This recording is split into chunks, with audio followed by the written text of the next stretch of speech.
Mateus 7, do versículo 13 ao 23. Aqui nós vamos aprender com o próprio Senhor falando a respeito do verdadeiro evangelho, do verdadeiro cristianismo e do falso cristianismo e do falso evangelho. Mateus 7, a partir do versículo 13. É Jesus falando. Entrai pela porta estreita, porque larga é a porta e espaçoso o caminho que conduz à perdição, e muitos são os que entram por ela. Porque estreita é a porta e apertado o caminho que conduz à vida, poucos há que a encontrem. Acautelai-vos, porém, dos falsos profetas, que vêm até vós vestidos como ovelhas, mas interiormente são lobos devoradores. Por seus frutos os conhecereis. Porventura colhe-se uvas dos espinheiros ou figos dos abrolhos? Assim, toda árvore boa produz bons frutos, e toda árvore má produz frutos maus.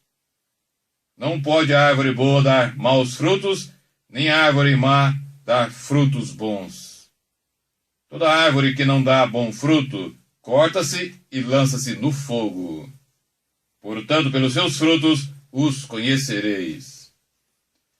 Nem todo que me diz, Senhor, Senhor, entrará no reino dos céus, mas aquele que faz a vontade de meu Pai, que está nos céus.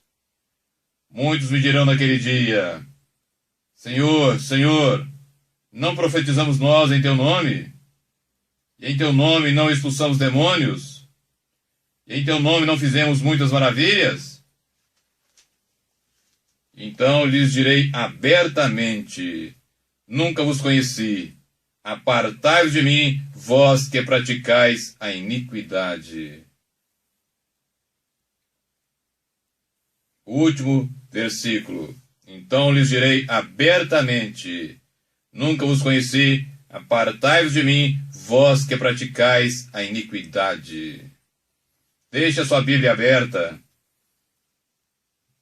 em Mateus 7. Nós vamos discorrer e aprender com o Senhor, como eu já disse, a respeito do falso e do verdadeiro cristianismo. Quando ele começa a dizer, entrai pela porta estreita, ele está dando aqui um mandamento para aquele que de fato quer ser um verdadeiro cristão. O que é necessário que cada um de nós faça. Porque essa porta estreita é o arrependimento. A porta estreita, a porta do verdadeiro cristianismo, a porta que nos leva de fato ao reino dos céus, que nos leva de fato a viver um verdadeiro cristianismo também. Aqui então, na terra, é estreita. Assim como o caminho é apertado. Portanto, desde o início, o Senhor já está nos dando o mandamento. Se nós queremos de fato ser verdadeiros cristãos, nós temos que entrar pela porta estreita, que buscar a todo custo essa porta estreita, porque mais na frente ele vai dizer, poucos há que a encontram. No versículo 13, entrai pela porta estreita, por quê? Porque largue a porta do falso cristianismo, do falso evangelho, é larga, é fácil de ser encontrada. E muitos a encontram. Neste mesmo versículo ele diz, muitos são aqueles que estão entrando pela porta larga e caminhando pelo caminho espaçoso, o evangelho da facilidade, o cristianismo da facilidade que não é e não pode ser chamado realmente de um verdadeiro cristianismo, pois não é e não traz em si aquilo que o Senhor e os apóstolos ensinaram, mas tão somente o que o homem, com a sua sabedoria, me perdoe a palavra, estúpida, ensina e leva aqueles que com eles estão ao inferno. Veja o que ele fala no final do versículo 13. espaçoso o caminho que conduz à perdição. A perdição aqui no original é o inferno. É a morte eterna. Ele continua. Novamente você vai ver como que o Senhor fala. Poucos encontram o verdadeiro cristianismo, muitos encontram o falso cristianismo. Ele já vai dizer, muitos são os que entram por quê? Pela porta larga e que caminham pelo caminho espaçoso. É o que nós vemos hoje em inúmeras igrejas que realmente não tem nada do verdadeiro cristianismo bíblico, não tem nada do verdadeiro cristianismo histórico. E ele continua dizendo, no versículo 14, continue e acompanhe comigo, porque estreita é a porta, novamente, e apertado o caminho que conduz à vida. Como eu disse agora mesmo, poucos há que a encontram. O Senhor vai falar inúmeras vezes que muitos encontram o caminho do inferno. Muitos caminham pelo caminho espaçoso, passando pela porta larga, e poucos são os que entram e que caminham pela porta estreita e que caminham pelo caminho apertado. Porque o verdadeiro cristianismo bíblico é aquele que exige renúncia, que exige o abandono da nossa vontade, para que possamos fazer a vontade do Senhor, para que possamos fazer a vontade do Pai. E ele continua dizendo o que vai ocorrer e o que já ocorre desde o início, mas agora está numa proporção alarmante dentro do cristianismo. Acautelai-vos, portanto, cada um de nós não tem desculpa alguma. Nós temos que estar preparados, porque o Senhor, há 2000 anos atrás, já nos advertiu. Acautelai-vos dos falsos profetas. E quem são os falsos profetas? Aqueles que ensinam o falso cristianismo. O cristianismo que busca o que o Senhor e os apóstolos, desde o início, pregaram e ensinaram contra. É o cristianismo da facilidade, como eu já disse, é o cristianismo da riqueza, é o cristianismo da abundância de bens nessa terra, como Jesus, no capítulo 6 do próprio Evangelho de Mateus diz, quando ele fala desta forma, Mateus 6, versículo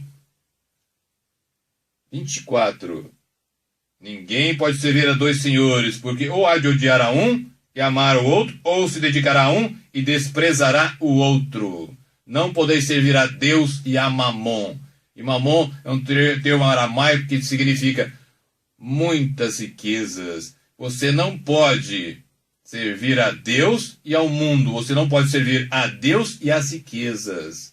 Portanto, o verdadeiro cristianismo, o falso profeta, ele vem ensinar que você pode sim adorar a Deus e servir ao mundo também. Adorar a Deus, buscar a Deus, mas também buscar as coisas deste mundo. Você pode muito bem, segundo eles, dividir a sua adoração e o seu serviço. Quando Jesus diz, não pode. É impossível, porque tudo o que o homem faz nessa terra, se não tiver, em primeiro lugar, o reino dos céus e a sua justiça, como está em Mateus 6,33, se não for assim, não é cristianismo. Se você não fizer todas as coisas para a glória de Deus, como está na primeira Coríntios 10:31, não é cristianismo. Se você não tiver no seu coração fome e sede de justiça, fome e sede de Deus, fome e sede da presença de Deus, fome e sede de ser semelhante a Jesus, não é o verdadeiro cristianismo. E ele continua então dizendo, no versículo 15, os falsos profetas, como que eles vêm? Como? Vestidos de ovelhas, vestidos por fora como se fossem ótimas pessoas, como se estivessem ensinando corretamente as coisas de Deus. Mas na realidade, eles são lobos devoradores. Veja bem, lobos, não só lobos, mas lobos devoradores, que devoram as ovelhas, que destroem as ovelhas, que destroem aqueles que são de fato e que querem de fato viver um cristianismo autêntico. Por isso, Jesus, desde o início, acautelai-vos. E como é que você se protege mais? Conhecendo pelos frutos. Não é pelos dons, é pelos frutos. Veja bem o que ele vai dizer. Por seus frutos, versículo 16, os conhecereis. E ele coloca então, porventura colhe-se uvas dos espinheiros ou figo dos abrolhos? Portanto, uma macieira dá maçã. Uma bananeira só pode dar banana. Então você conhece, ao olhar de longe, é pela banana que está naquela árvore. É pela... Se uma árvore der laranja, se você vê laranja, você não precisa de conhecer como que é uma laranjeira, mas você vendo a laranja, você sabe que aquela fruta que aquela árvore é uma laranjeira. Por isso, quando você olha para a vida de uma pessoa, vendo os frutos que ela tem, a sua piedade, a sua dedicação a Deus, as coisas que realmente vale a pena viver, pelas quais se vale a pena lutar para ser, você conhecerá se aquela pessoa é de fato um cristão verdadeiro ou um falso cristão, ou, portanto, um falso profeta. E ele continua no 17, assim, toda árvore boa produz bons frutos. O verdadeiro cristão, em toda a sua essência, em toda a sua vida, vai dar frutos bons. Enquanto que o mal, ou aquele que caminha pelo caminho espaçoso, dará frutos maus. Veja bem agora, no versículo 18 em diante, como que ele diz bem claro, novamente dizendo para onde vai um e para onde vai o outro. Não pode a árvore boa dar maus frutos, nem árvore má dar frutos bons. Veja bem, novamente o Senhor insiste, como que ele quisesse nos dizer, preste atenção no que eu estou falando, a realidade é essa. Não sejam enganados, eu estou avisando, eu estou falando para que vocês estejam acautelados, vocês estejam preparados. Não se deixem enganar pela aparência. No versículo 19, toda árvore que não dá bom fruto, corta e lança-se no fogo. O fogo aqui é o inferno. Tudo isso que ele fala para o falso profeta serve também para que você conheça uma pessoa, se de fato ela é um cristão genuíno ou se é um falso cristão. E, portanto, caminhando juntamente com o falso profeta, com aquele que ensina o errado e coloca diante dos outros como se o erro fosse o certo. Ele vai repetir mais uma vez no 20, pelos seus frutos os conhecereis. E agora, o Senhor vai colocar algo ainda muito mais sério, porque ele vai dizer para nós, a partir do versículo 21, quem entra nos céus e quem não entra nos céus. Quem fica e quem não fica. Quem de fato durante a sua vida é um cristão e quem não é um cristão. Assim como desde o início ele está insistindo, ele continua dizendo. Veja bem agora, versículo 21. Nem todo que me diz Senhor, Senhor, até aqui. O que ele quer dizer com isso? Senhor, Senhor. No hebraico, quando você quer salientar alguma coisa, dar ênfase a alguma coisa, você repete. Não é como nós que ou colocamos em negrito ou colocamos um risco por baixo para chamar a atenção. Mas quando você quer chamar a atenção de alguém, como nós vemos o paralelismo em Provérbios, ele fala mais de uma vez. Como, por exemplo, Isaías 6. Santo, santo, santo é o Senhor, todo Deus Todo-Poderoso. Então está salientando que Deus é triplamente santo, é tremendamente santo.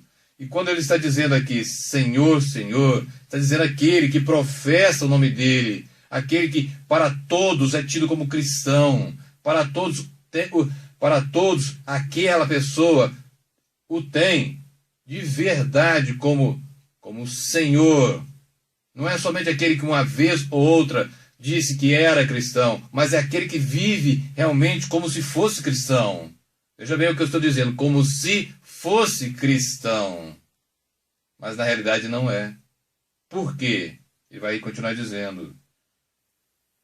Nem todo aquele que diz Senhor, Senhor entrará no reino dos céus, mas somente aquele que faz a vontade de meu Pai que está nos céus. Este é o segredo. O verdadeiro cristão, o verdadeiro cristianismo ensina que nós temos que fazer a vontade do Pai em primeiro lugar e não a nossa. Nós não estamos falando em salvação pelas obras, mas aquele que é de fato cristão, a sua fé faz com que ele produza obras de justiça, obras que justifiquem a fé que ele diz ter. E a primeira coisa, fazer a vontade do Pai, antes de qualquer coisa. Porque ele vai continuar dizendo, veja bem agora, como eu disse, quando Jesus fala do cristianismo verdadeiro, ele fala poucos. Quando ele fala do falso, ele diz muitos. Guarde isso no seu coração. Guarde isso. É o próprio Jesus ensinando. No versículo 22 ele diz, muitos me dirão naquele dia. Qual dia? O dia do juízo. Muitos me dirão naquele dia. Novamente, Senhor, Senhor, não profetizamos nós em teu nome? Veja bem. O dom da profecia. E em teu nome não expulsamos demônios? Libertação das trevas. E em teu nome não fizemos muitas maravilhas? Veja o que o Senhor salienta. Profecia, libertação das trevas e o dom de realizar maravilhas. É muito além da cura. É o dom de milagres. No entanto, eles é que fizeram. Estão dizendo, veja bem como que eles colocaram para o Senhor naquele dia. Foi no teu nome que nós fizemos obras. E novamente ele diz, e novamente eu digo para vocês, muitos são aqueles que chegarão para o Senhor e falarão isso. Muitos chegarão para o Senhor e falarão, mas nós fizemos isso. Pessoa, ou seja, a minha vontade. Eu busquei a minha glória. Eu busquei o louvor do homem. Eu busquei ser semelhante ao homem e não a Jesus Cristo. Eu não fiz a vontade do Pai. Eu não entrei pela porta estreita. Eu não caminhei pelo caminho apertado. mas eu fiz aquilo que eu quis para a glória do homem. E, portanto, nesse dia, naquele belo dia, se você olhar na sua Bíblia, dia está com D maiúsculo. É o dia do Senhor, o terrível dia do Senhor. Ele termina no versículo 23 dizendo, veja bem, então lhes direi, primeira coisa, abertamente, em algumas traduções, claramente. O Senhor não esconde nada, o Senhor não fala às escondidas.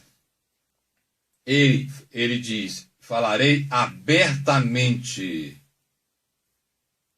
Veja bem, o termo usado, nunca, em todas as traduções você vê isso, nunca os conheci. Veja bem, nunca os conheci. Portanto, na realidade, essas pessoas nunca foram cristãs. Usaram o nome do Senhor, usaram os dons do Espírito, mas não são cristãos. Não são cristãos e nunca foram. Guarde isso, nunca vos conheci. Aí o que ele fala? A mais terrível palavra que um homem algum dia poderia ouvir. Está em Mateus 7, 23, a segunda parte do versículo. Apartai-vos de mim, vós que praticais a iniquidade. Apartai-vos de mim, vocês, que eu tendo dado uma lei para vocês seguirem, eu tendo dado a minha palavra para vocês obedecerem e viverem segundo ela, eu tendo dito que vocês tinham que fazer e viver segundo a vontade do Pai, e entrando pela porta estreita e caminhando pelo caminho apertado, vocês ignoraram. Vocês praticaram o pecado. Vocês amaram o pecado e odiaram a santidade. Vocês viveram como se não houvesse uma lei para que vocês seguissem. Portanto, apartem-se de mim, vocês que praticam a iniquidade. Nesse dia, não duvide, nesse dia, Jesus é o juiz de toda a terra, como ele declara em João, e também está escrito no capítulo 10 do livro de Atos. Ele é o juiz. E nessa hora não há misericórdia. Nesta hora e neste dia, neste momento, a sentença já está decretada. Por isso, hoje, a vocês todos, o Senhor chama para que vocês examinem a vocês mesmos e façam aquilo que Paulo, na segunda carta aos Coríntios, capítulo 13, e versículo 5, fala para que os coríntios façam, para que vocês não caiam e não sejam tidos como falsos cristãos. Veja bem, 2 Coríntios 13, versículo 5. Examinai a vós mesmos se permaneceis na fé. Se vocês estão fazendo realmente aquilo que o Senhor, nesses poucos versículos que nós discorremos, está mandando que vocês façam, para que possam viver de fato o verdadeiro cristianismo bíblico. Se permaneceis na fé, provai a vós mesmos, segundo a palavra, segundo o ensino de Jesus, segundo o ensino do Novo Testamento, segundo o ensino dos apóstolos. Provai a vós mesmos, ou não sabeis quanto a vós mesmos que Jesus Cristo está em vós? Se é que já estáis reprovados. Portanto, é momento de reflexão. É momento de buscar a Deus antes de qualquer outra coisa. É momento de nos colocar na presença dele, de dobrar os nossos joelhos e ter uma vida profunda, buscando e examinando a nós mesmos para caminharmos sempre pelo caminho estreito, estando constantemente crescendo em arrependimento, em mudança de vida, em santificação, pois como diz Hebreus 12, 14, sem santificação ninguém verá a Deus, ninguém verá o Senhor. Nós precisamos ter a verdadeira fé que salva, e essa verdadeira fé que salva vem somente da pregação da genuína palavra de Deus. Eu repito, somente a genuína palavra de Deus gera a genuína fé. Guarde isso no seu coração. Se vocês que me veem, estão em uma igreja onde não é pregar a genuína palavra de Deus, não é aí que você deve estar. Somente onde é pregada a genuína palavra de Deus, aquelas pessoas que ali estão podem ter a fé que salva. A fé que de fato faz com que as pessoas cresçam em arrependimento, cresçam em santificação, busque sempre fazer a vontade do Pai, e seja de fato, como diz Romanos 8, 14, ser sempre dirigidas e orientadas pelo Espírito Santo. Somente assim, sendo semelhantes a Cristo, como diz a primeira carta de João, capítulo 2, versículo 6, é que nós caminharemos e seremos, então, por causa de Jesus, do que ele fez e do que ele é, somente assim iremos aos céus, para a casa do Pai. Somente desta forma.